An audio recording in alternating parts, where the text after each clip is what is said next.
violencia. El siguiente programa contiene escenas violentas que pueden ser inapropiadas para algunos espectadores, para quienes se recomienda prudencia. FBI, quietos. FBI, todos al suelo, adentro. Una familia desaparece sin dejar rastros. Las autoridades locales carecen de pistas para determinar la identidad de los secuestradores. Cuando comienzan a aparecer armas robadas, los investigadores descubren que los perpetradores son parte de un movimiento de violencia a nivel nacional. Se trataba de hombres peligrosos que no se detendrían ante nada para escapar de la justicia. Las pruebas se acumulan, aún no hay sospechosos. Trade Center bombardeado. Una bomba capturada.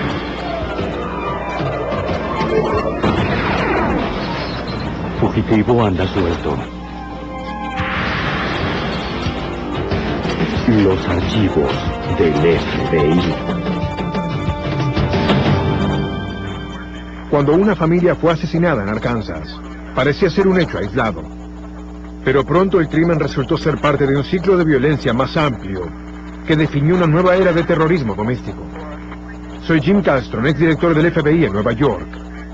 Para los criminales, el triple homicidio de Arkansas fue un medio para lograr un fin. Se abrieron paso a través del país, sin que nada se interpusiera entre ellos y su misión despiadada. Pero no nos detendríamos ante nada para evitar sus ataques. Hoy, Misión Mortal. Enero de 1996. Tilly, Arkansas, un pequeño vecindario rural donde vivía William Mueller.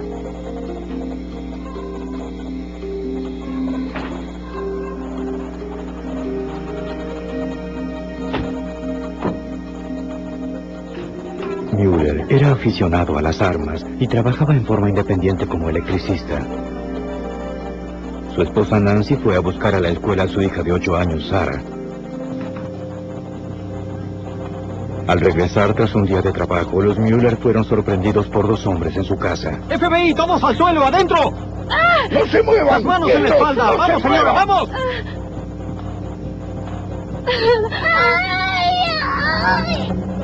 Estaban vestidos como agentes del FBI, pero eran impostores.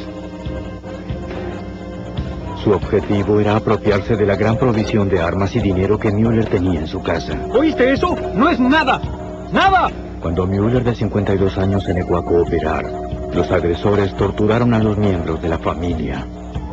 ¡Ay, por favor, no! ¡Mamá!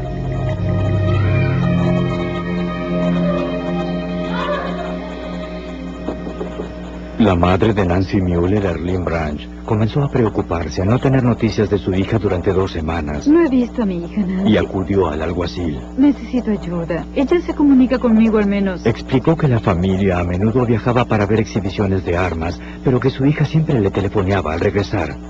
Comprendo, es inusual. Si bien los Mueller vivían en un condado aledaño, el alguacil conocía a la familia y aceptó investigar el asunto. Se comunicó con las autoridades locales y habló con los vecinos de Mueller. Aunque el alguacil Jay Winters no halló rastros de la familia, las personas que los conocían no estaban preocupadas. Según la mayoría no había nada que temer. La mayoría pensó que tal vez se habían ido a alguna parte y querían estar solos por un tiempo. Este vehículo era de ellos. El 11 de febrero, tras un mes de su desaparición, un granjero halló el jeep de los Mueller oculto y abandonado fuera de la carretera, a kilómetros de su hogar. El detective Aaron Duval, de la oficina del alguacil del condado de Fogg, fue enviado a investigar. Se hallaba a unos 32 kilómetros al norte de Russellville, frente a la carretera estatal 7, oculto entre unos arbustos y... me avisaron ese día, acudí al sitio, tomé fotografías del vehículo y del remolque.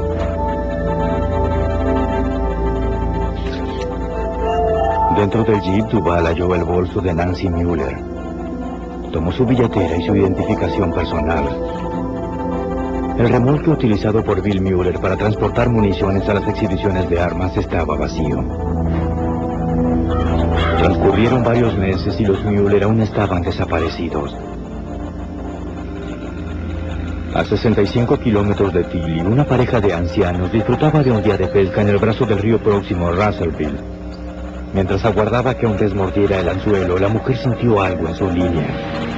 Extrajo un calzado deportivo deteriorado y con un hueso sobresaliendo. Horrorizada, lo dejó caer y fue en busca de ayuda. Poco después, los equipos especiales registraron el río dirigidos por el alguacil Winters.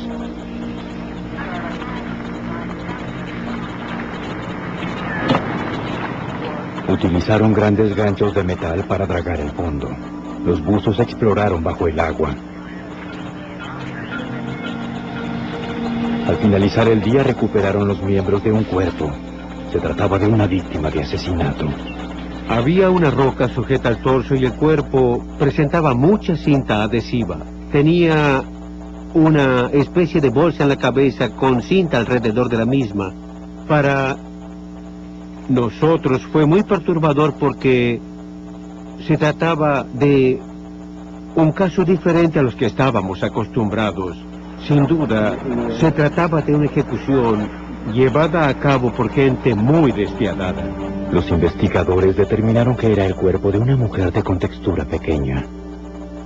Al principio pensaron que podía tratarse de una niña de 6 años que había sido secuestrada el año anterior. Pero cuando la vestimenta y el tamaño no coincidieron con su descripción, se hizo evidente otra posibilidad. Podía ser Sarah Müller. Al día siguiente hallaron los restos parciales de otros 2 cuerpos. Los 3 torsos tenían rocas sujetadas para aumentar el peso y las cabezas estaban envueltas con bolsas de polietileno y selladas con cinta adhesiva. Los registros dentales, el ADN y las vestimentas confirmaron las identidades de las víctimas. Se trataba de William Müller, su esposa Nancy y su hija Sarah. El caso de desaparición se convirtió en la investigación de un horrible triple homicidio. Fue terrible que Bill y Nancy tuvieran que morir de esa manera. Pero que una niña de 7 años muriera de esa forma, con la cabeza envuelta en una bolsa, sellada con una cinta, con una roca de 30 kilogramos colgando de su cuerpo y finalmente arrojada al lago, no había excusa. El forense determinó que tal vez habían estado en el agua desde el 11 de enero, el último día en que habían sido vistos. Un examen posterior reveló varias manchas de pintura azul en la cinta adhesiva que envolvía los cuerpos. Los investigadores enviaron las muestras de pintura al laboratorio del FBI en Washington, D.C. para ser analizadas. Un químico forense determinó que correspondían a la pintura de un automóvil.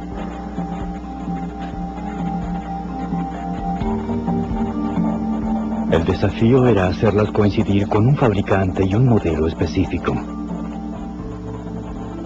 Utilizando luces infrarrojas, el investigador determinó la composición química de la pintura. Esta información fue ingresada en la base de datos de una computadora que contiene información similar de todos los fabricantes, modelos y colores de los automóviles desde 1934 en adelante. Los resultados brindaron a los investigadores de Arkansas la primera pista.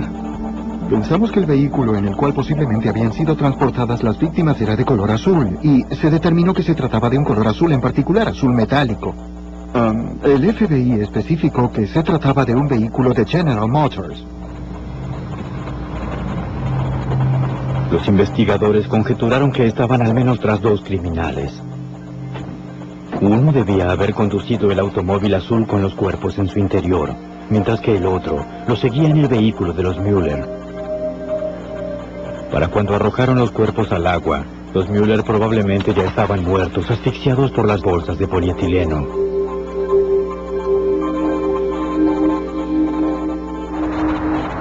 Se recurrió a la ATF, Agencia de Alcohol, Tabaco y Armas de Fuego de Little Rock, Arkansas. El agente Glenn Jordan dirigió el caso. Nuestra jurisdicción se apoyaba en el hecho de que Müller había poseído una licencia federal para portar armas. Sus armas estaban perdidas, Y además Müller y su familia habían sido asesinados. La agencia tenía un registro completo del inventario de las armas de Müller antes de que cancelara su licencia federal. Al no tener informes de ventas de armas desde entonces, los agentes conjeturaron que las armas habían sido robadas. Nuestro objetivo fue ingresar los números de serie de esas armas robadas en la computadora de Información Nacional del Crimen, de modo que si esas armas aparecían más tarde, eso nos daría una pista para continuar la investigación. Jordan ya conocía el nombre de Bill Müller desde el año anterior, cuando su familia había sido víctima de un atraco. En aquella ocasión, Müller había denunciado un robo equivalente a $40,000, incluyendo 5 armas de fuego y municiones. Como los Müller habían sido víctimas de hurto y homicidio en el mismo año, los agentes dedujeron que la familia había sido escogida como blanco por un grupo que utilizaba y vendía armas robadas, tal vez miembros de una milicia antigubernamental. Vamos, adentro, amigo. Los investigadores regresaron para inspeccionar las pertenencias de Müller. Pueden revisar el lugar. Tras la desaparición de la familia, sus parientes se llevaron sus pertenencias más valiosas. El casero almacenó el resto en su garaje. Allí encontraron el estuche de un arma Colt 45, etiquetado con un número de serie, pero el arma no estaba.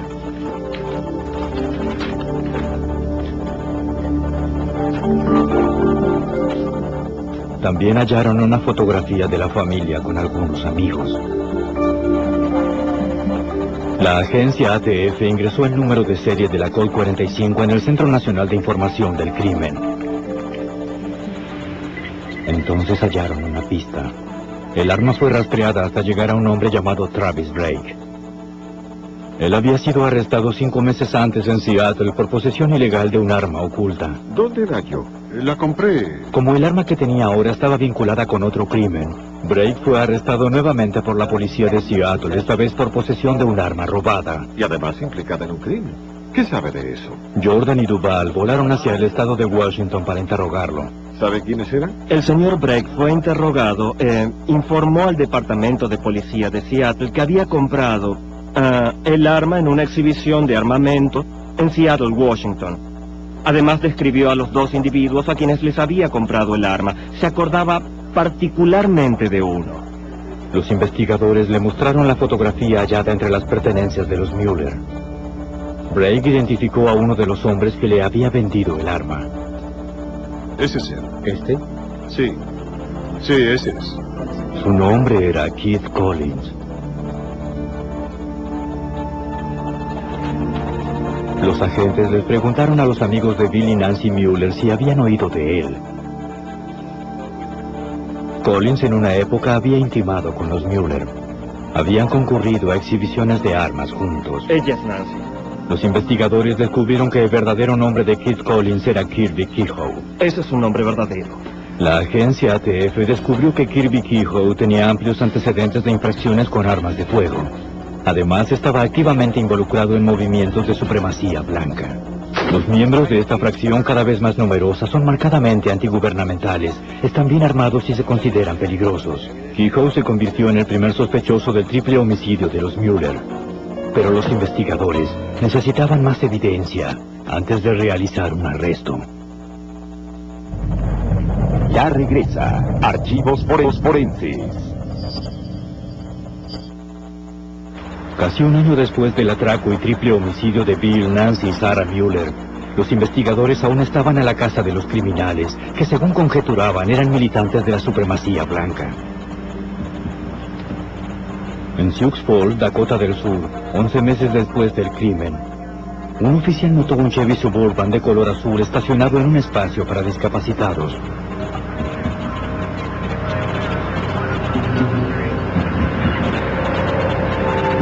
Halló a una pareja joven durmiendo en su interior. El hombre dijo que se llamaba Sean Haynes. ¿Tiene identificación? Él y su novia embarazada se habían detenido para descansar un poco. Por las calcomanías en el parachoques del vehículo, el oficial supuso que se trataba de un supremacista blanco. Le preguntó a Haynes si portaba armas. y este le mostró dos en la parte trasera de su vehículo.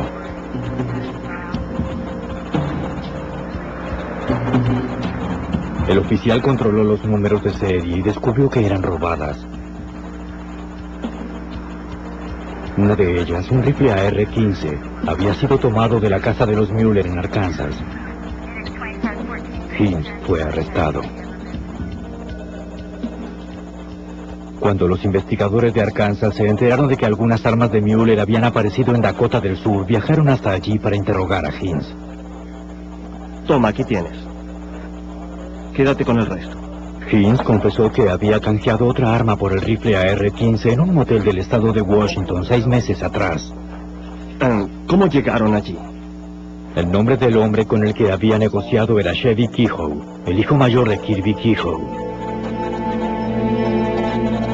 Ahora Chevy también estaba conectado con los crímenes de los Mueller.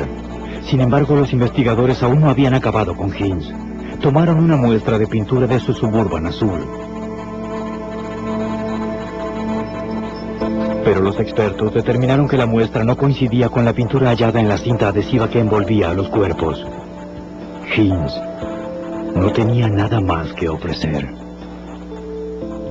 La investigación viró hacia Chevy Kehoe, pero no había ningún sitio donde buscarlo. Varias semanas más tarde, Harold Harker, un oficial patrullero de la carretera estatal de Ohio, realizaba una tarea de rutina: detener a infractores de velocidad en el pequeño pueblo de Wilmington, no lejos de Cincinnati. Mientras vigilaba el tránsito, notó que un Chevy Suburban azul avanzaba por debajo de la velocidad mínima. Harker, un veterano de 25 años, actualmente retirado, recuerda que pensó que los ocupantes del vehículo actuaban de manera extraña al pasar por donde él estaba. Cuando el vehículo se acercaba, vi que no tenía placa en el frente. Entonces decidió rebasarme y el conductor no se percató de mi presencia. No miró hacia la patrulla, simplemente mantuvo ambas manos en el volante con la vista fija hacia adelante. Su acompañante no solo me miró, sino que se volteó en el asiento para verme a través de la ventanilla trasera. Harker sabía que el estado de Washington exigía que los vehículos tuvieran placas en la parte delantera y trasera. Anotó el número de la placa y siguió al Suburban mientras esperaba alguna información por radio. Me llamaron y me avisaron que la placa parecía coincidir con la del vehículo. Sin embargo, había expirado. De modo que en ese momento decidí que una vez que ingresáramos a Wilmington, donde la banquina es más ancha, yo exigiría la detención del vehículo. Sí, en Washington. El vehículo de Harker estaba equipado con una cámara de video montada sobre el tablero, y Harker llevaba un micrófono en la camisa.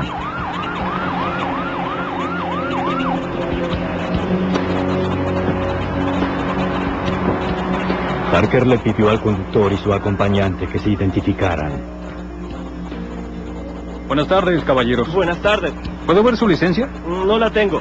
Al hablar con los jóvenes, Harker se preocupó aún más. Ninguno de ellos tenía identificación. El conductor hablaba de una manera muy animada, mientras que el pasajero miraba hacia adelante. En ese momento estaba muy preocupado por mi seguridad y solo quería que esas personas se apartaran del vehículo. Y tenía que separarlos llevando al conductor a mi patrulla de manera que pudiera tener un poco más de control de sus acciones. Acérquese un momento, señor. Finalmente, el conductor siguió a Harker hasta su patrulla. ¿Dice que le prestaron el vehículo? ¿De qué habla? ¿Le prestaron el vehículo? Sí, así es. Me lo prestaron hace unos días. De acuerdo. Cuando el oficial trató de registrarlo, el conductor retrocedió rápidamente y se puso a la defensiva. Él se apartó de mí y se expresó de esta manera: no quiero ser ultrajado así. En 25 años, patrullando en operaciones criminales, nunca había oído a nadie usar esa terminología. Y eso, sumado a la apariencia de los jóvenes, el hecho de que tenían el cabello corto, en un estilo militar, tenían cortes muy pulcros, y el conductor llevaba un abrigo del tipo de la Marina. En ese momento tuve la certeza de que trataba con un grupo de extremistas. Al pasar por la carretera, el auxiliar del alguacil, Robert Gates, vio a Harker hablando con el conductor y decidió asistirlo.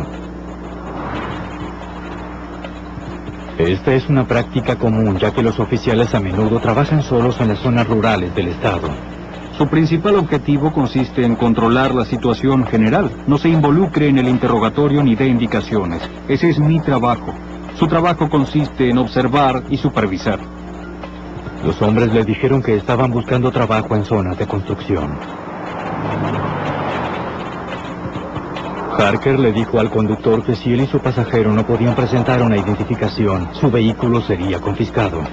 Bien, pero tenemos una placa en la parte trasera. El conductor trató de escapar.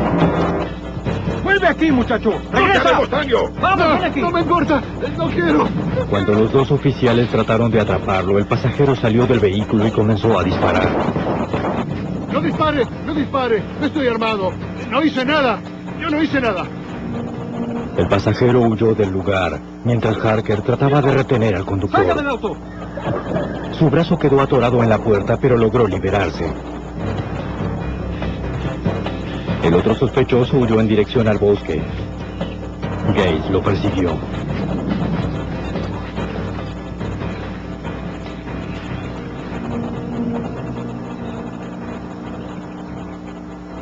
Pero temía una emboscada entre la espesa vegetación, de modo que regresó.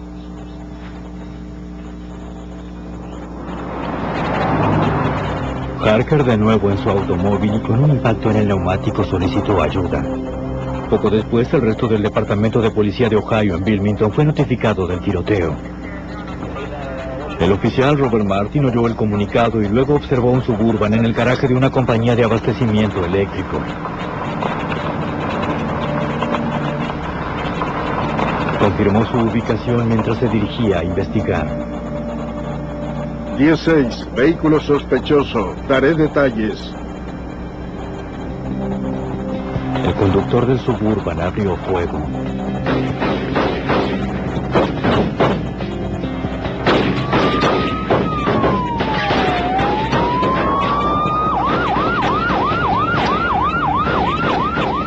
Otro policía llegó para asistir a Martin.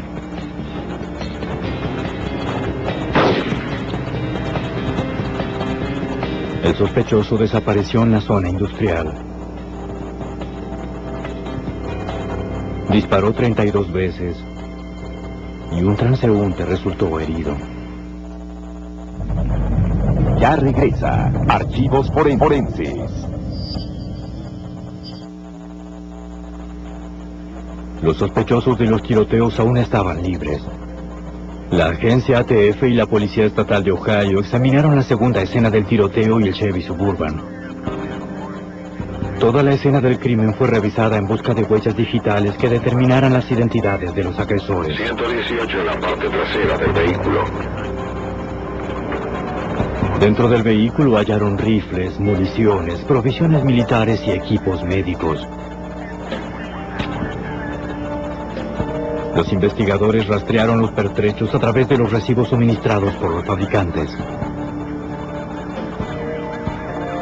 La mayor parte de las municiones y las armas pertenecían al comerciante de armas asesinado en Arkansas, William Mueller.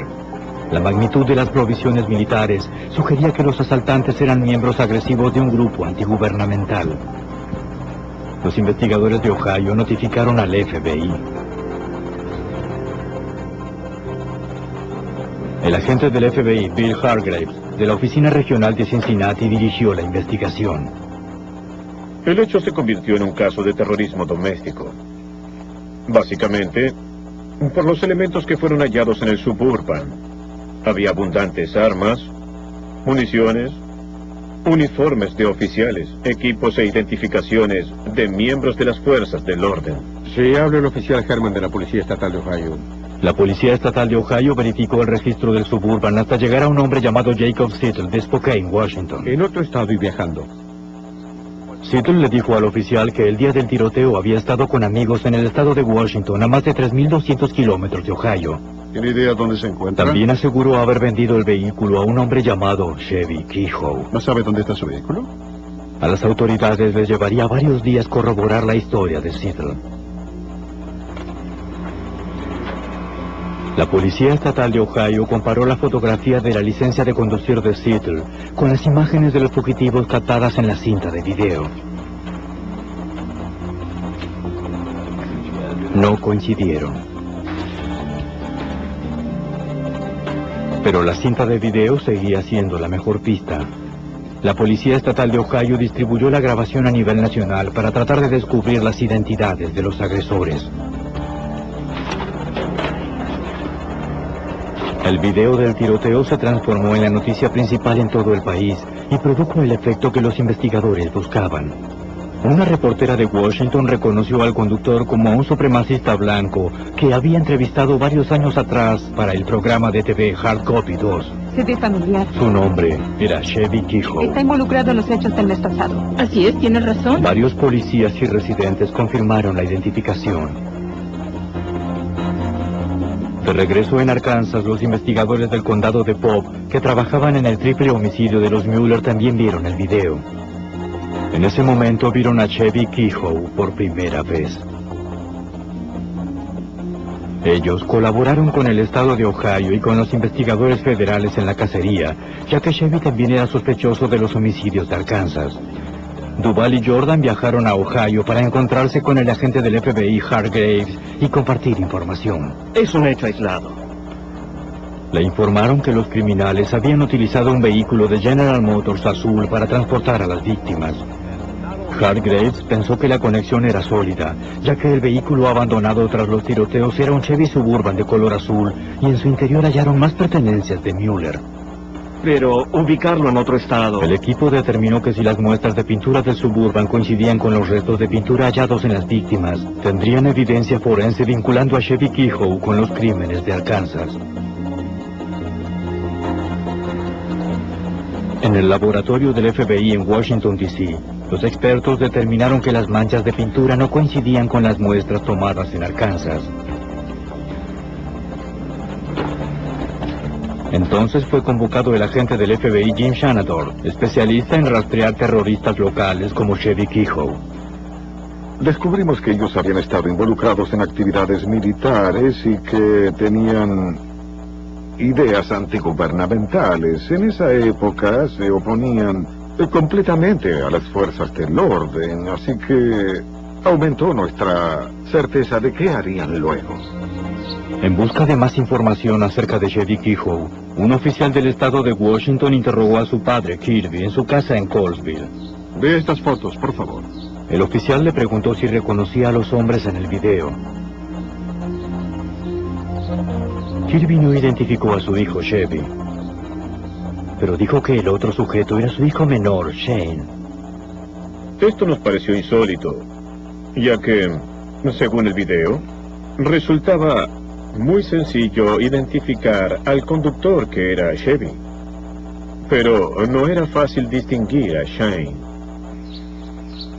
Pensamos que tal vez había algún tipo de favoritismo hacia un hijo con respecto al otro. El FBI revisó los antecedentes de Chevy Kehoe, de 23 años de edad, y de Shane, de 21.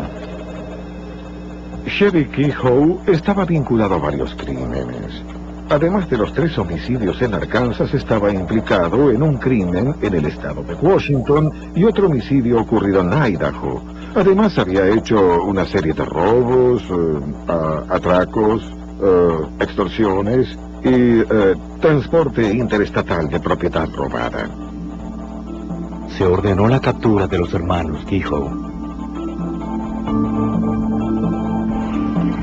El 18 de febrero, los investigadores siguieron el rastro de los hermanos Kehoe hasta Frankfort, Ohio, a 72 kilómetros del lugar del tiroteo ocurrido en Wilmington. Un Chevy Montecarlo fue hallado abandonado en el estacionamiento de una tienda de comestibles. El vehículo había sido reportado robado a 1,5 kilómetros de donde había ocurrido el tiroteo. Las autoridades sospecharon que al menos uno de los hermanos lo había robado para huir de la persecución. Todo lo que habían dejado eran las llaves. Los investigadores temían que los desesperados hermanos no se detuvieran ante nada con tal de evitar la captura. La policía estatal se distribuyó para registrar la zona, esperando dar con alguien que hubiera visto a los fugitivos. A 1,5 kilómetros de distancia, en el territorio de Lake Hill, apareció otra pista del paradero de los Kehoe. Los investigadores descubrieron que ambos habían acampado allí con sus familias en una casa rodante, pero las autoridades llegaron demasiado tarde. Apenas 2 días antes, la casa rodante había desaparecido. Nadie sabía si los hermanos estaban a bordo. El FBI distribuyó una orden a nivel nacional para localizar el vehículo. A medida que transcurrieron las semanas, varias personas informaron haber visto el vehículo. También habían observado a mujeres y niños en su interior. Cada vez que las autoridades acudían a un llamado, el vehículo desaparecía. La pista de los Kehoe continuó 250 kilómetros al norte en Indianápolis, Indiana, donde otro vehículo robado fue recobrado. En su interior hallaron vestimentas y un recibo de gasolina firmado por Chevy Kehoe, pero no había rastros de su hermano Shane. La furgoneta había sido robada a 20 kilómetros del sitio donde Chevy abandonó el Suburban Azul tras disparar a los oficiales de Ohio. Los hermanos Kehoe aún corrían con ventaja. El rastro de los vehículos robados significaba que las atrocidades criminales de los Kehoe no cesarían hasta que las autoridades los detuvieran. Sentimos que si se enfrentaban otra vez con las fuerzas del orden, había muchas probabilidades de que ocurriera otro tiroteo con personas inocentes heridas.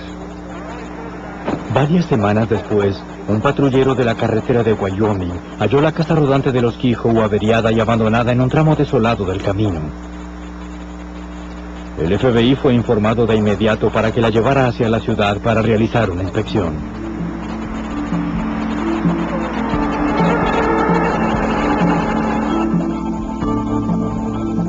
La policía del estado de Wyoming obtuvo una orden de registro y documentó su contenido. Este vehículo, como el Suburban, transportaba una gran cantidad de municiones, armas, varias chaquetas falsas del FBI e insignias de oficiales de la policía de Estados Unidos. Un hallazgo detuvo a los oficiales en su búsqueda. Vengan a echar un vistazo.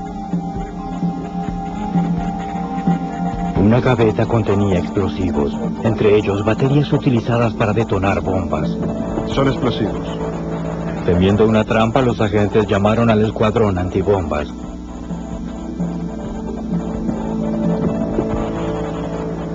Las oficinas comerciales y gubernamentales próximas fueron evacuadas. El escuadrón registró el vehículo centímetro por centímetro. Una investigación detallada reveló que no había aparatos encendidos, pero el peligro no había terminado. Según el agente Jordan, los hermanos Kehoe tenían una fábrica de bombas bien equipada, lo cual aumentaba su potencial para ejercer la violencia. Los componentes para hacer bombas que hallamos consistían en varios cilindros de metal, varios tipos de químicos, potes para realizar mezclas, un calentador, filtros de café, instrucciones para realizar detonadores caseros y una gran variedad de componentes para fabricar bombas. Los recibos hallados a bordo revelaron el itinerario de la familia desde Ohio. Viajaron a través de West Virginia, Carolina del Norte, Alabama, Texas y Montana, antes de abandonar la casa rodante en Wyoming. El vehículo brindaba varias pistas para determinar el paradero actual de los hermanos Kehoe. Todo lo que sabíamos era que Chevy había sido visto por última vez en Indianápolis, donde habían encontrado la furgoneta robada. Supusimos que Shane y las familias habían llegado hasta Casper, donde el vehículo se había descompuesto. Desde ese punto en adelante, no teníamos más pistas. Para promover la colaboración del público, el FBI y la agencia ATF anunciaron que se habían unido para ofrecer una recompensa por el arresto y la condena de ambos fugitivos. Por el hecho de ser un caso grave que involucraba a las fuerzas de la ley, por tratarse de personas que tenían afiliación con grupos supremacistas blancos y por ser individuos peligrosos, pudimos obtener $60,000 de recompensa por su captura. Aparecieron más de 100 pistas. Las pistas locales fueron proporcionadas por la Policía Estatal de Ohio, mientras que el FBI y la ATF se ocuparon de las que provenían de otros estados. ¿Puedo ayudarlo? El 16 de junio los investigadores recibieron las novedades que estaban esperando. Sí. Un alguacil del condado de Stevens, Washington, recibió una llamada telefónica de un amigo de Shane Kehoe. Sí, está bien, gracias. Shane quería entregarse. El joven de 21 años se entregó a las autoridades e informó su itinerario y el de su hermano durante los últimos meses. Se lo juro por la vida de mis familiares. Tras el tiroteo de Wilmington, Shane robó un automóvil y regresó al campo. Allí reunió a su familia y a la de su hermano y condujo hasta Wyoming, donde se encontró con Chevy. Poco después de que los hermanos Kehoe se reunieran, la casa rodante se había averiado. Chevy le dijo a los investigadores que él y su hermano con sus familias finalmente hallaron refugio en un remoto rancho en la zona rural del sur de Utah. Un granjero y su esposa los recibieron y les brindaron alojamiento y comida a cambio de trabajo en el rancho. Pronto la situación comenzó a deteriorarse. Chevy no podía controlar su temperamento violento.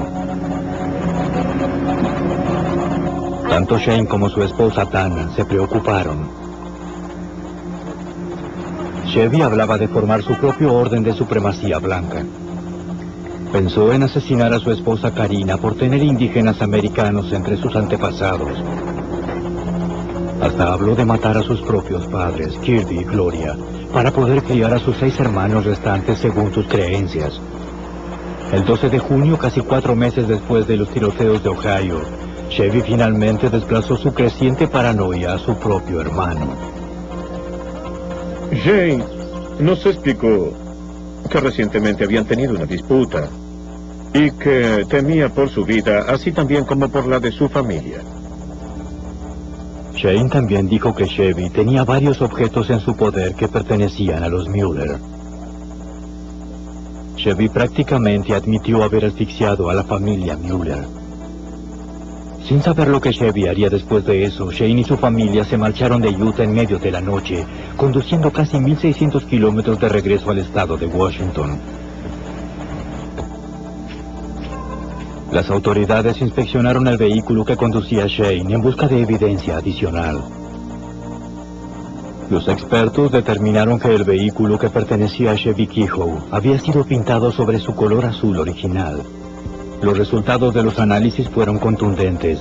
La composición de la pintura azul del vehículo de los Kehoe coincidía con la de las manchas halladas en los cuerpos de los Mueller. La evidencia contra Chevy Kehoe era contundente, pero capturarlo no sería una tarea sencilla. Había que viajar hasta el remoto sitio de escondite de Chevy en Utah, donde la policía podía ser vista aproximarse a varios kilómetros de distancia. Ya regresa Archivos Forenses. Buscado por un triple homicidio en Arkansas y un intento de asesinato en Ohio, el supremacista blanco Chevy Kehoe estaba armado y oculto con su familia en un rancho aislado. Atrapar al criminal en los vastos terrenos del sur de Utah sería peligroso para los agentes y para la familia de Chevy. El FBI y la agencia ATF necesitaban un plan de arresto que disminuyera el riesgo. El agente Will Long coordinó la operación. Por aquí. Aparece a oscuras para proteger la naturaleza secreta de su caso actual. Los hijos de Chevy y su esposa estaban allí y no queríamos involucrarnos en una situación en la que ellos resultaran en medio de un tiroteo o una posible situación de toma de rehenes. Hola. Long solicitó la colaboración del granjero en cuya propiedad se habían alojado los hermanos. El estanciero aceptó colaborar con el FBI debido a su preocupación por los hijos de Chevy. Él nos dijo que a menudo Chevy Kehoe viajaba a Cedar City cuando él se lo pedía para llevar mensajes para él relacionados con las actividades del rancho. En este caso, ellos habían acordado previamente que Chevy fuera a la ciudad en ese día para recoger algunos alimentos en la tienda local de comestibles, y decidimos que podíamos utilizar esa oportunidad para llevarlo a la tienda y hasta un ambiente que pudiéramos controlar. Eso les dejaba a los agentes solo 2 horas para posicionarse antes de que Chevy llegara a la ciudad con el granjero. 2 horas es un lapso muy breve.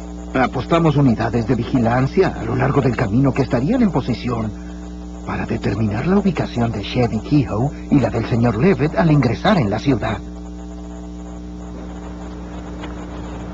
El plan marchaba a la perfección hasta que Chevy Kehoe realizó una parada inesperada. El FBI no sabía si Kehoe había notado su presencia e intentaba hacer una maniobra para huir.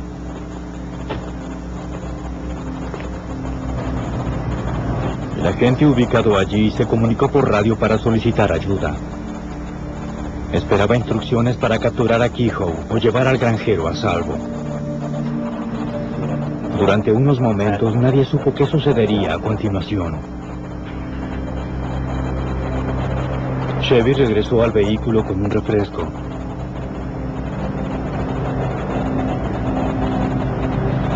Según el agente encubierto, Chevy no tenía sospechas y regresó a la ruta. De regreso en la ciudad, más de 25 agentes esperaban el arribo de Chevy y el granjero. Había francotiradores apostados en los techos y la tienda de comestibles estaba rodeada. Los agentes también se hallaban en los alrededores del vecindario. Su objetivo consistía en evitar que Chevy escapara y tomara rehenes. Mientras el agente Long descargaba heno en el frente de la tienda de comestibles, su plan corrió peligro. Mientras escuchábamos la radio, oímos que una de las unidades de vigilancia notificaba que Chevy había pasado por un sitio aproximadamente a 1 minuto de la tienda de comestibles. Segundos más tarde, Chevy Kehoe se detuvo en el estacionamiento.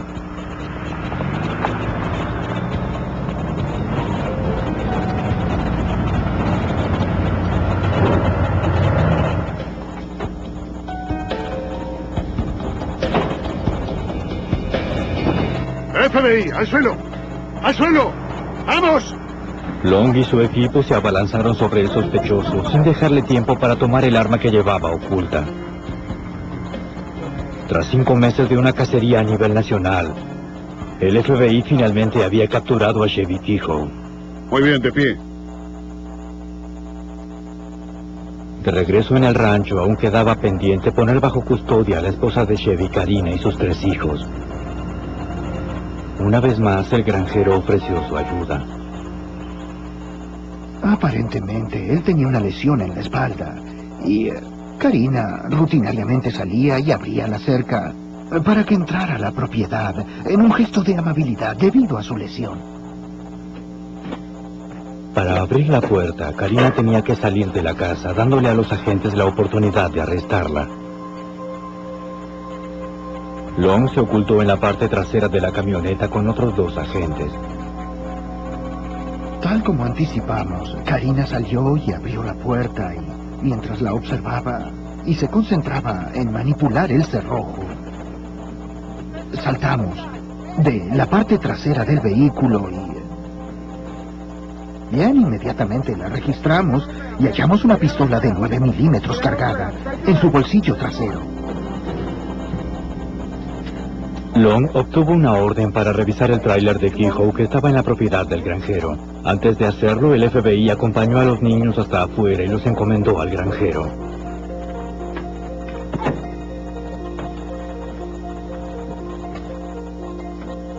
En el interior, Long descubrió un arsenal bien provisto. Chevy Kehoe, anticipando un ataque, había dejado armas cargadas en cada una de las ventanas. Con ambos hermanos finalmente bajo arresto, la pareja fue transportada de regreso al este para enfrentar 16 cargos estatales y locales. Primero, Chevy tendría que ser enjuiciado en Arkansas por cargos federales. Una vez que los Kehoe fueron capturados, la procuradora de Estados Unidos, Paula Casey, contaba con tiempo para preparar un buen caso. Los agentes federales Aaron Duval y Jake Winters vinieron y revelaron la evidencia que tenían de todos los crímenes cometidos. Tras examinar los datos que estaban allí, hubo un consenso. A medida que revisábamos la información, era intimidación para exacción. Colocando las actividades ilegales de Chevy bajo el cargo de intimidación para la exacción, Casey tenía que demostrar que los crímenes habían sido cometidos para expandir su movimiento de supremacía blanca.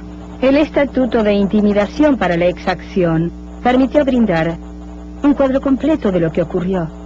Pudimos conectar todo, así que la evidencia fue desplegada ante el jurado para que tomara una decisión. Finalmente, Chevy Kehoe, federales, entre ellos el brutal asesinato de Bill y Nancy y su hija de 8 años, Sarah. Chevy Kehoe fue procesado. Tras un juicio que duró 3 meses, fue hallado culpable de contrabando. Como consecuencia, recibió una condena de por vida sin poder salir bajo palabra. En el sistema federal no hay libertad condicional. En cuanto a su hermano Shane, a pesar de alegar defensa propia, fue hallado culpable por los cargos del Estado levantados contra él. Entre ellos, intento de asesinato por el tiroteo de Wilmington. Actualmente cumple una condena de 24 años y medio. La razón por la que todas las agencias cooperaron trabajando en este caso fue por tratarse de un crimen horrendo. Era un homicidio en el que la razón por la que había sucedido y la forma en que había ocurrido eran difíciles de comprender para cualquiera. Era una de esas situaciones en las que todos quieren colaborar y ellos sabían que no podíamos hacerlo solos. Y si hubiera sido su caso, tampoco podrían haberlo resuelto solos. Era cuestión de unirnos, pues, en definitiva, había personas peligrosas implicadas. Y todos sentían la necesidad de comprometerse en una causa común, colocar a los criminales entre rejas.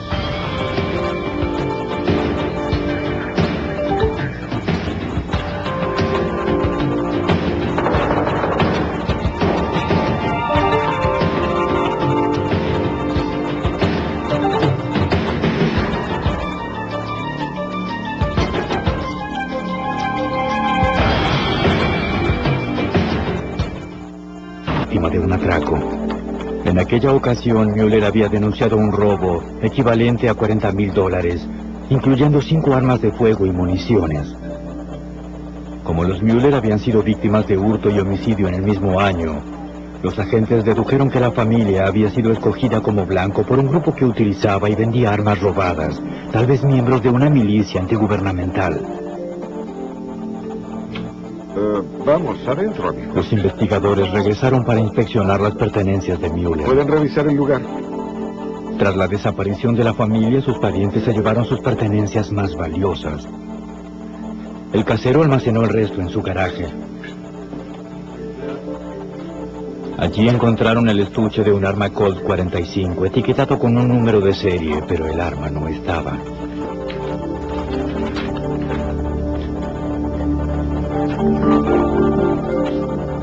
También hallaron una fotografía de la familia con algunos amigos.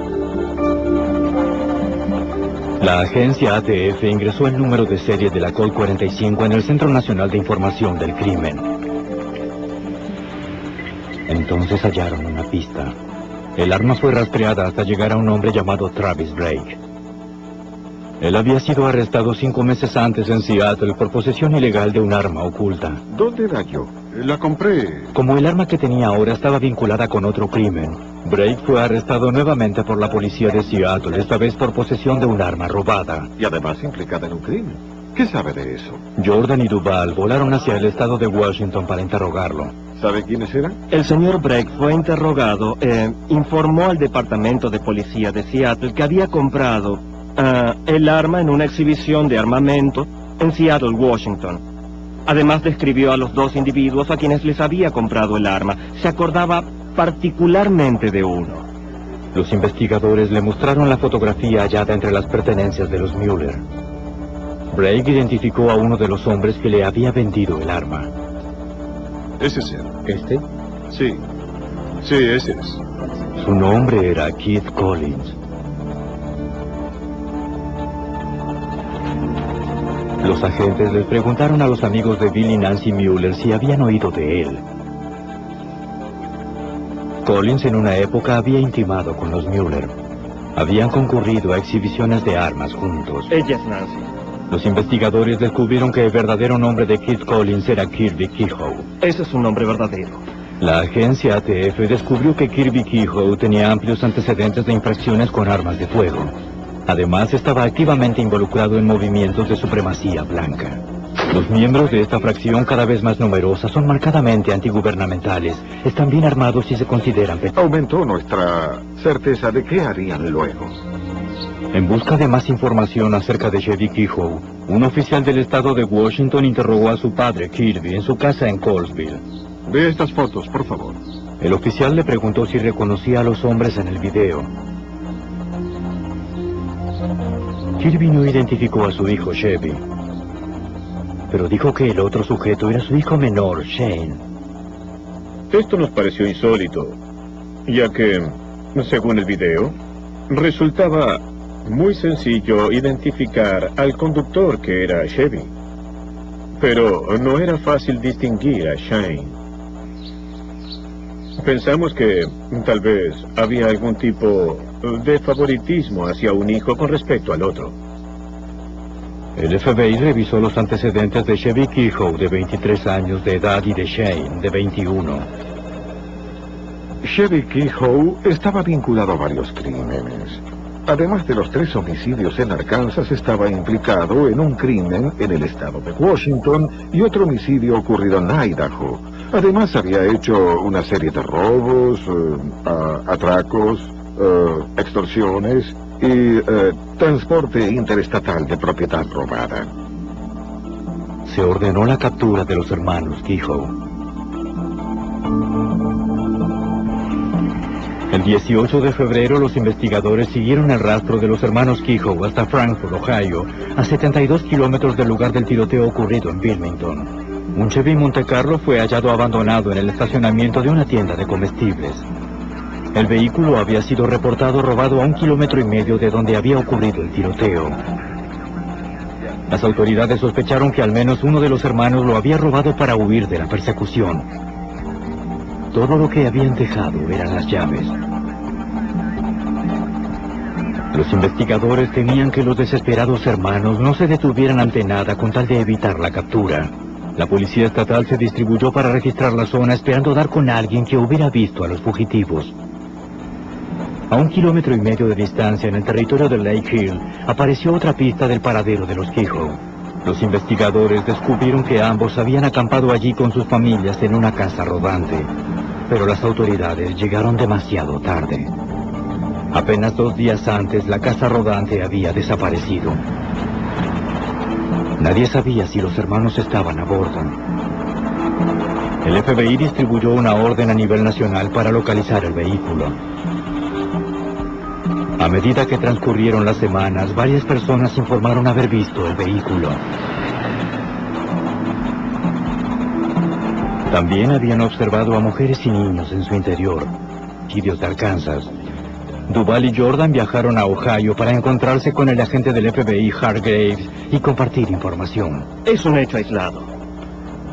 Le informaron que los criminales habían utilizado un vehículo de General Motors azul para transportar a las víctimas. Hargraves pensó que la conexión era sólida, ya que el vehículo abandonado tras los tiroteos era un Chevy Suburban de color azul, y en su interior hallaron más pertenencias de Mueller. Pero ubicarlo en otro estado... El equipo determinó que si las muestras de pintura del Suburban coincidían con los restos de pintura hallados en las víctimas, tendrían evidencia forense vinculando a Chevy Kehoe con los crímenes de Arkansas. En el laboratorio del FBI en Washington, D.C., los expertos determinaron que las manchas de pintura no coincidían con las muestras tomadas en Arkansas. Entonces fue convocado el agente del FBI Jim Shanador, especialista en rastrear terroristas locales como Chevy Kehoe. Descubrimos que ellos habían estado involucrados en actividades militares y que tenían ideas antigubernamentales. En esa época se oponían completamente a las fuerzas del orden, así que aumentó nuestra certeza de qué harían luego. En busca de más información acerca de Chevy Kehoe, un oficial del estado de Washington interrogó a su padre, Kirby, en su casa en Colesville. Ve estas fotos, por favor. El oficial le preguntó si reconocía a los hombres en el video.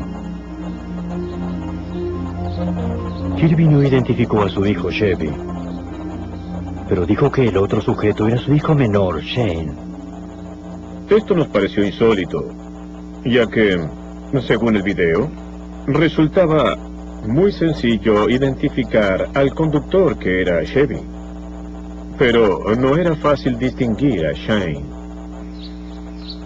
Pensamos que tal vez había algún tipo de favoritismo hacia un hijo con respecto al otro. El FBI revisó los antecedentes de Chevy Kehoe, de 23 años de edad, y de Shane, de 21. Chevy Kehoe estaba vinculado a varios crímenes. Además de los 3 homicidios en Arkansas, estaba implicado en un crimen en el estado de Washington y otro homicidio ocurrido en Idaho. Además, había hecho una serie de robos, atracos, extorsiones y transporte interestatal de propiedad robada. Se ordenó la captura de los hermanos Kehoe. El 18 de febrero, los investigadores siguieron el rastro de los hermanos Kehoe hasta Frankfort, Ohio, a 72 kilómetros del lugar del tiroteo ocurrido en Wilmington. Un Chevy Montecarlo sin dejarle tiempo para tomar el arma que llevaba oculta. Tras 5 meses de una cacería a nivel nacional, el FBI finalmente había capturado a Chevy Kehoe. Muy bien, de pie. De regreso en el rancho, aún quedaba pendiente poner bajo custodia a la esposa de Chevy, Karina, y sus 3 hijos. Una vez más, el granjero ofreció su ayuda. Aparentemente, él tenía una lesión en la espalda y Karina rutinariamente salía y abría la cerca para que entrara a la propiedad en un gesto de amabilidad debido a su lesión.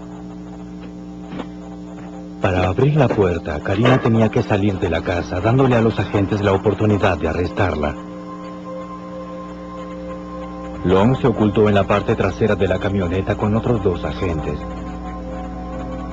Tal como anticipamos, Karina salió y abrió la puerta y, mientras la observaba y se concentraba en manipular el cerrojo, saltamos de la parte trasera del vehículo y... Bien, inmediatamente la registramos y hallamos una pistola de 9 milímetros cargada en su bolsillo trasero. Long obtuvo una orden para revisar el tráiler de Kehoe que estaba en la propiedad del granjero. Antes de hacerlo, el FBI acompañó a los niños hasta afuera y los encomendó al granjero.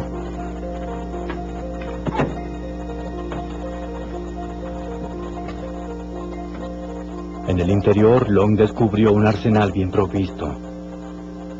Chevy Kehoe, anticipando un ataque, había dejado armas cargadas en cada una de las ventanas. Con ambos hermanos finalmente bajo arresto, la pareja fue transportada de regreso al este para enfrentar 16 cargos estatales y locales.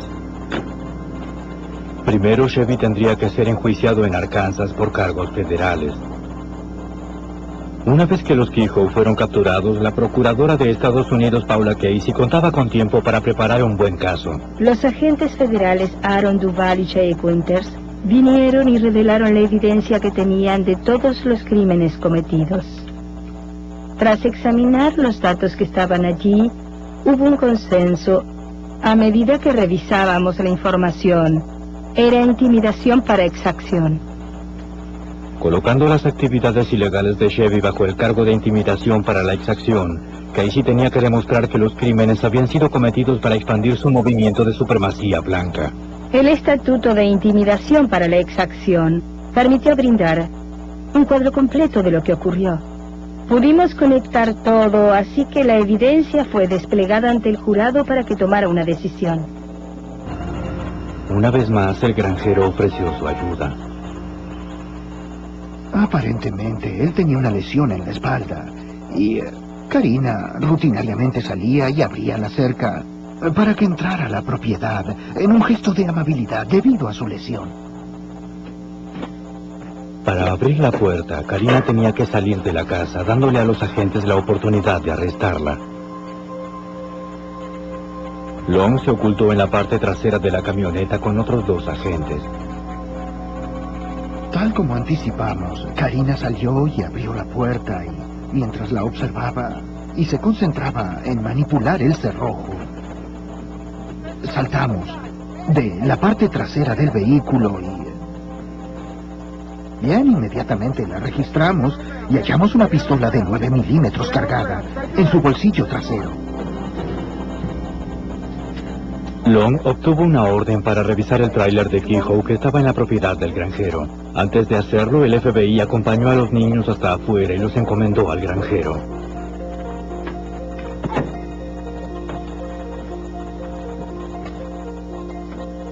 En el interior, Long descubrió un arsenal bien provisto. Chevy Kehoe, anticipando un ataque, había dejado armas cargadas en cada una de las ventanas. Con ambos hermanos finalmente bajo arresto, la pareja fue transportada de regreso al este para enfrentar 16 cargos estatales y locales. Primero, Chevy tendría que ser enjuiciado en Arkansas por cargos federales. Una vez que los Kehoe fueron capturados, la procuradora de Estados Unidos, Paula Casey, contaba con tiempo para preparar un buen caso. Los agentes federales Aaron Duval y Jay Winters vinieron y revelaron la evidencia que tenían de todos los crímenes cometidos. Tras examinar los datos que estaban allí, hubo un consenso. A medida que revisábamos la información, era intimidación para exacción. Colocando las actividades ilegales de Chevy bajo el cargo de intimidación para la exacción, Casey tenía que demostrar que los crímenes habían sido cometidos para expandir su movimiento de supremacía blanca. El estatuto de intimidación para la exacción permitió brindar un cuadro completo de lo que ocurrió. Pudimos conectar todo, así que la evidencia fue desplegada ante el jurado para que tomara una decisión. Finalmente, Chevy Kehoe, federales, entre ellos el brutal asesinato de Bill y Nancy y su hija de 8 años, Sarah. Chevy Kehoe fue procesado. Tras un juicio que duró 3 meses, fue hallado culpable de contrabando. Como consecuencia, recibió una descripción. Se hizo evidente otra posibilidad. Podía ser Sarah Mueller. Al día siguiente hallaron los restos parciales de otros 2 cuerpos. Los 3 torsos tenían rocas sujetadas para aumentar el peso y las cabezas estaban envueltas con bolsas de polietileno y selladas con cinta adhesiva. Los registros dentales, el ADN y las vestimentas confirmaron las identidades de las víctimas. Se trataba de William Mueller, su esposa Nancy y su hija Sarah. El caso de desaparición se convirtió en la investigación de un horrible triple homicidio. Fue terrible que Bill y Nancy tuvieran que morir de esa manera. Pero que una niña de 7 años muriera de esa forma, con la cabeza envuelta en una bolsa, sellada con una cinta, con una roca de 30 kilogramos colgando de su cuerpo y finalmente arrojada al lago, no había excusa. El forense determinó que tal vez habían estado en el agua desde el 11 de enero, el último día en que habían sido vistos. Un examen posterior reveló varias manchas de pintura azul en la cinta adhesiva que envolvía los cuerpos. Los investigadores enviaron las muestras de pintura al laboratorio del FBI en Washington, D.C. para ser analizadas. Un químico forense determinó que correspondían a la pintura de un automóvil.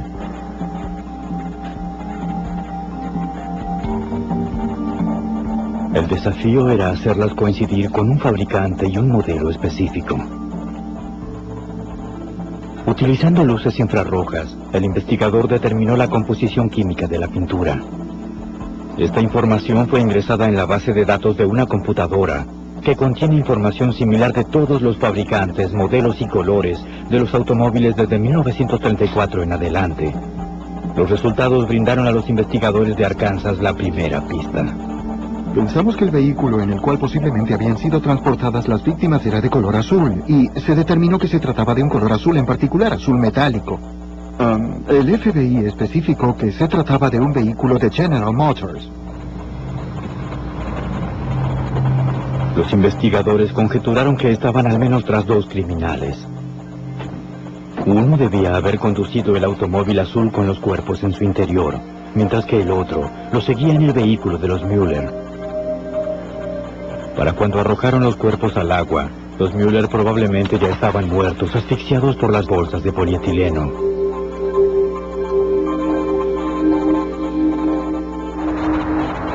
Se recurrió a la ATF, Agencia de Alcohol, Tabaco y Armas de Fuego de Little Rock, Arkansas. A los amigos de Bill y Nancy Mueller si habían oído de él.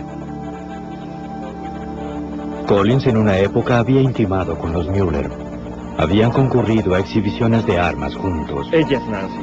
Los investigadores descubrieron que el verdadero nombre de Keith Collins era Kirby Kehoe. Ese es su nombre verdadero.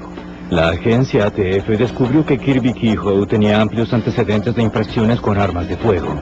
Además, estaba activamente involucrado en movimientos de supremacía blanca. Los miembros de esta fracción, cada vez más numerosa, son marcadamente antigubernamentales, están bien armados y se consideran peligrosos. Kehoe se convirtió en el primer sospechoso del triple homicidio de los Mueller. Pero los investigadores necesitaban más evidencia antes de realizar un arresto. Ya regresa Archivos Forenses. Casi un año después del atraco y triple homicidio de Bill, Nancy y Sarah Mueller, los investigadores aún estaban en la casa de los criminales, que según conjeturaban eran militantes de la supremacía blanca. En Sioux Falls, Dakota del Sur, 11 meses después del crimen, un oficial notó un Chevy Suburban de color azul estacionado en un espacio para discapacitados.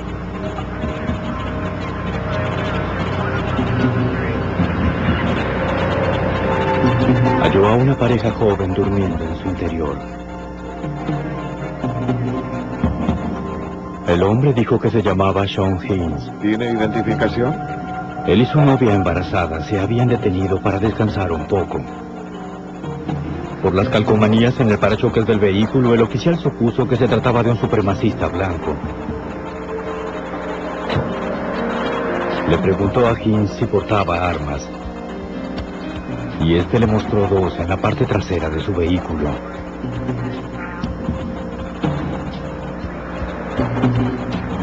El oficial controló los números de serie y descubrió que eran robadas.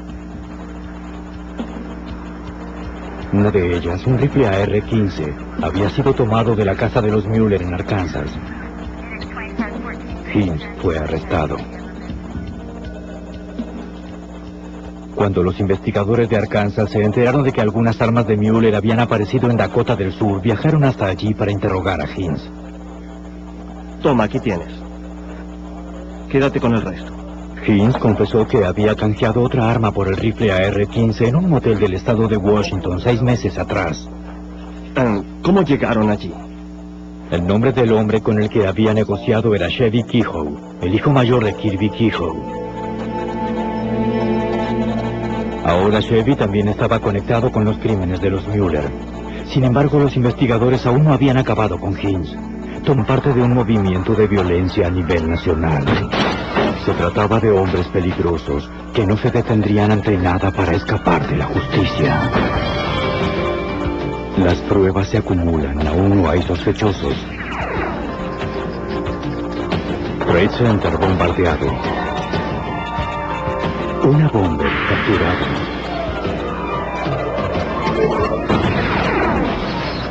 Fugitivo anda suelto.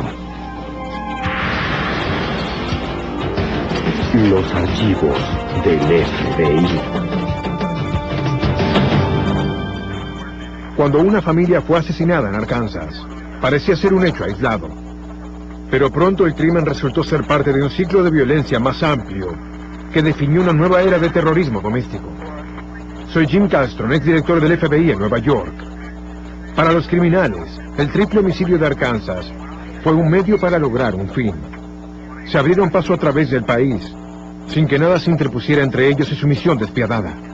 Pero no nos detendríamos ante nada para evitar sus ataques. Hoy, Misión Mortal. Enero de 1996. Tilly, Arkansas, un pequeño vecindario rural donde vivía William Mueller.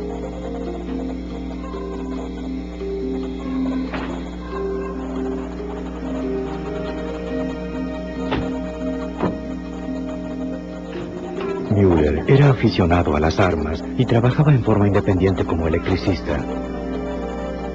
Su esposa Nancy fue a buscar a la escuela a su hija de 8 años, Sarah. Al regresar tras un día de trabajo, los Müller fueron sorprendidos por dos hombres en su casa. ¡FBI, todos al suelo, adentro! ¡No se muevan! ¡Las manos en la espalda! ¡No ¡Vamos, señora, vamos!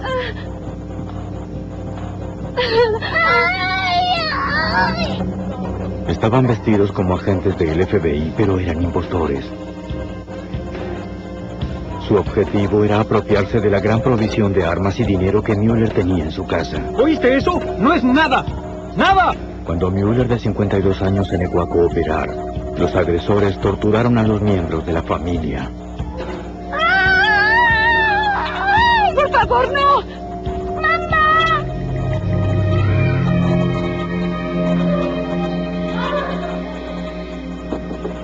La madre de Nancy Müller, Erlyn Branch, comenzó a preocuparse al no tener noticias de su hija durante 2 semanas. No he visto a mi hija, Nancy. Y acudió al alguacil. Necesito ayuda. Ella se comunica conmigo al menos. Explicó que la familia a menudo viajaba para ver exhibiciones de armas, pero que su hija siempre le telefoneaba al regresar. Comprendo, es inusual. Urban coincidían con los restos de pintura hallados en las víctimas. Tendrían evidencia forense vinculando a Chevy Kehoe con los crímenes de Arkansas. En el laboratorio del FBI en Washington, D.C., los expertos determinaron que las manchas de pintura no coincidían con las muestras tomadas en Arkansas. Entonces fue convocado el agente del FBI Jim Shanador, especialista en rastrear terroristas locales como Chevy Kehoe. Descubrimos que ellos habían estado involucrados en actividades militares y que tenían ideas antigubernamentales. En esa época se oponían completamente a las fuerzas del orden, así que aumentó nuestra certeza de qué harían luego. En busca de más información acerca de Chevy Kehoe, un oficial del estado de Washington interrogó a su padre, Kirby, en su casa en Colesville. Ve estas fotos, por favor.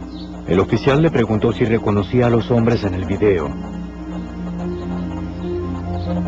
Kirby no identificó a su hijo Chevy, pero dijo que el otro sujeto era su hijo menor, Shane.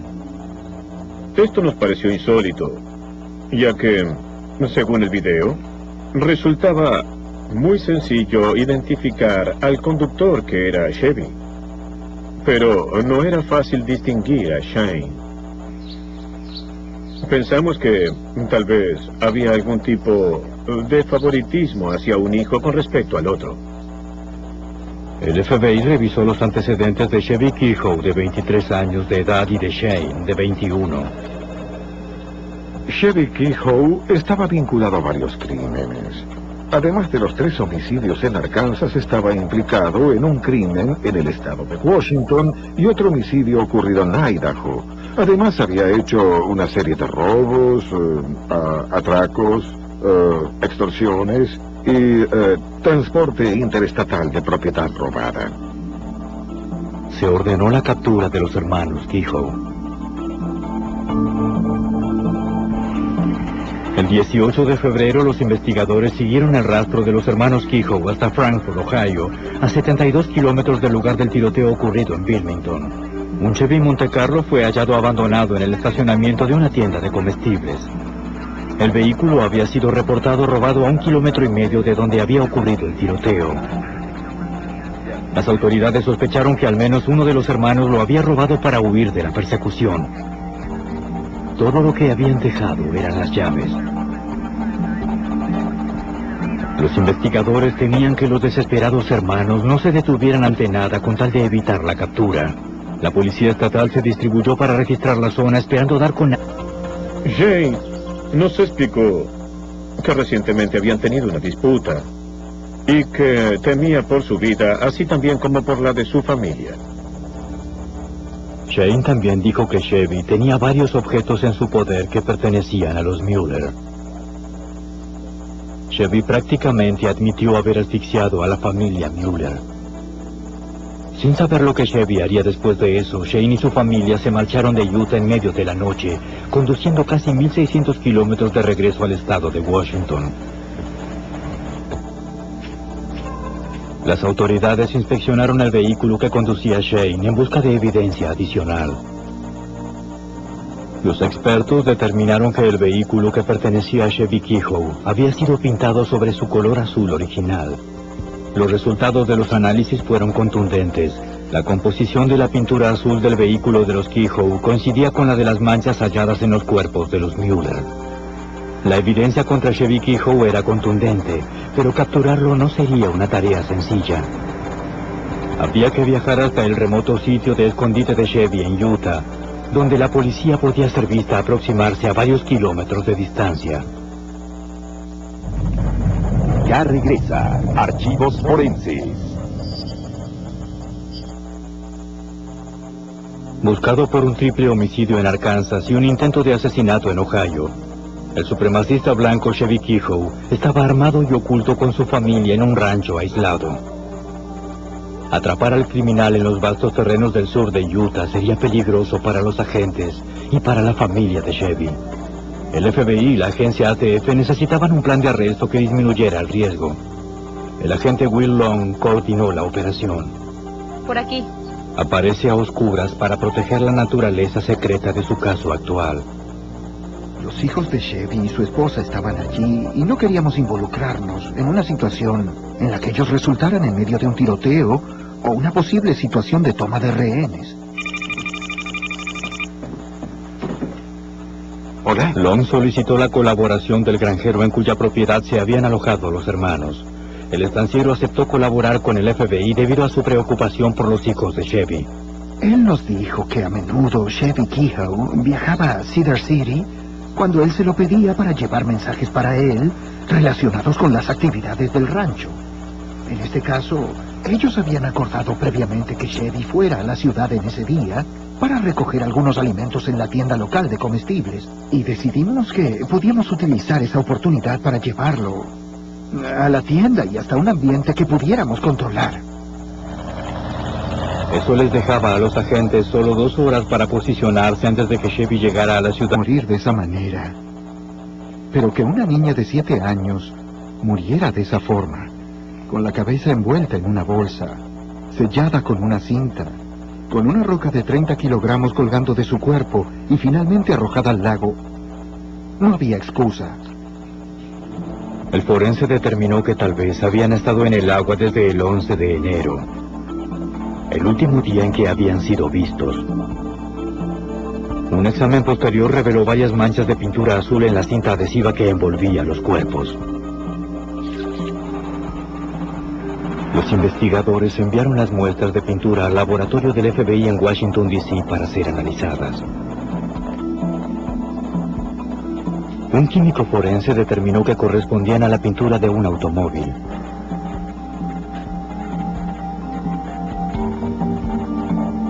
El desafío era hacerlas coincidir con un fabricante y un modelo específico. Utilizando luces infrarrojas, el investigador determinó la composición química de la pintura. Esta información fue ingresada en la base de datos de una computadora que contiene información similar de todos los fabricantes, modelos y colores de los automóviles desde 1934 en adelante. Los resultados brindaron a los investigadores de Arkansas la primera pista. Pensamos que el vehículo en el cual posiblemente habían sido transportadas las víctimas era de color azul, y se determinó que se trataba de un color azul en particular, azul metálico. El FBI especificó que se trataba de un vehículo de General Motors. Los investigadores conjeturaron que estaban al menos tras 2 criminales. Uno debía haber conducido el automóvil azul con los cuerpos en su interior, mientras que el otro lo seguía en el vehículo de los Mueller. Para cuando arrojaron los cuerpos al agua, los Mueller probablemente ya estaban muertos, asfixiados por las bolsas de polietileno.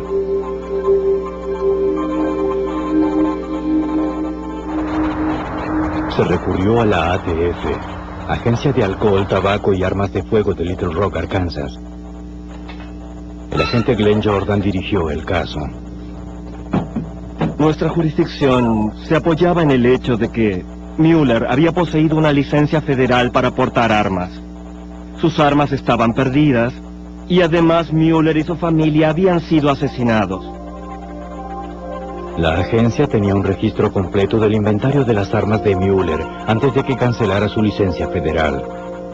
Al no tener informes de ventas de armas desde entonces, los agentes conjeturaron que las armas habían sido robadas. Nuestro objetivo fue ingresar los números de serie de esas armas robadas en la computadora de Información Nacional del Crimen, de modo que si esas armas aparecían más tarde,